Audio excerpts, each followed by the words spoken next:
ওনাকে দুটা কারণে ওনার উপর সরকারের রাগ ছিল। উনি যখন লন্ডনে ছিলেন ওই সময় উনি ঢাকায় রামদাহাতে আক্রমণ করতে গেছেন আওয়ামী লীগের লোকজনকে, এই মর্মে মিথ্যা মামলা দায়ের করা হয়েছিল। আপনারা শুনেছেন এবং দেখলেন কিছুক্ষণ আগে ব্যারিস্টার রাজ্জাক সাহেব ইন্তিকাল করেছেন। ইন্না লিল্লাহি ওয়া ইন্না। আমি মূলত রাজশাহীতে আইনজীবী হিসাবে প্র্যাকটিস করি। আল্লামা দেলোয়ার হোসেন সাঈদী সাহেবের মামলা যখন ওনার বিরুদ্ধে দায়ের করা হয় তখন ওনার আমন্ত্রণে আমি ঢাকায় এসেছি এবং ওনার সার্বিক সহযোগিতায় এবং নির্দেশনায় আমি মামলা পরিচালনা করেছি। ওনার আইনজীবী মান কী ছিল বা উনি কত বড় মাপের আইনজীবী ছিলেন এটা আপনাদেরকে বোঝানোর মতো ভাষা বা অবস্থা আমার নাই। সে বিষয়টা তামিম আপনাদের সামনে সুন্দরভাবে উপস্থাপন করেছেন। ওনার মানবিক গুণাবলী একটা উদাহরণ আপনাকে দিই।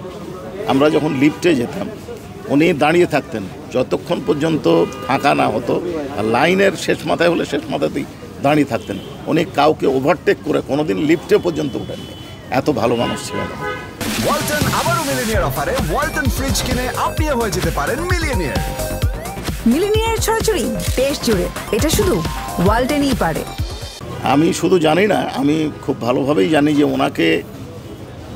ওনাকে দুটা কারণে ওনার উপর সরকারের রাগ ছিল।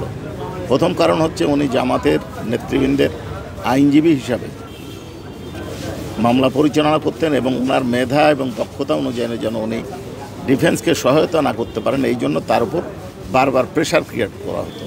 উনি এই প্রেশার সহ্য করেও যতক্ষণ মামলা পরিচালনা করা যখন হতে বিরত হননি, তখন ওনাকে মামলা পরিচালনা থেকে বিরত রাখার জন্য ওনার বিরুদ্ধে একটা মিথ্যা মামলা দায়ের করা হয়েছিল।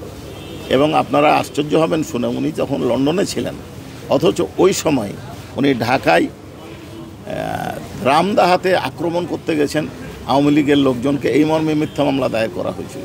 এবং ওনাকে আর পরবর্তী এ দেশে আসতে দেওয়া হয়নি। উনি সেখানেই অসুস্থ ছিলেন, প্র্যাকটিসও করতেন কিছুদিন। মাঝে গত বছর উনি চরম অসুস্থ হয়ে পড়েছিলেন। আল্লাহর রহমতে উনি আবার সুস্থ হয়ে ওখানেও কিছুদিন প্র্যাকটিস করার পর আমাদের দেশে এসেছিলেন এবং তারপরে উনি মামলা পরিচালনা করছিলেন। ওনার আকাঙ্ক্ষা ছিল উনি এটিএম আজহার সাহেবের মামলাটা পরিচালনা করবেন, শেষ করবেন, কিন্তু ওনার হায়াত ছিল না। মহান আল্লাহ তাকে নিয়ে গেছেন। আমরা তার জন্য আবারও মহান আল্লাহর দরবারে প্রার্থনা করব, আল্লাহ যেন তাকে জান্নাতুল ফেরদৌসে দাখিল করেন।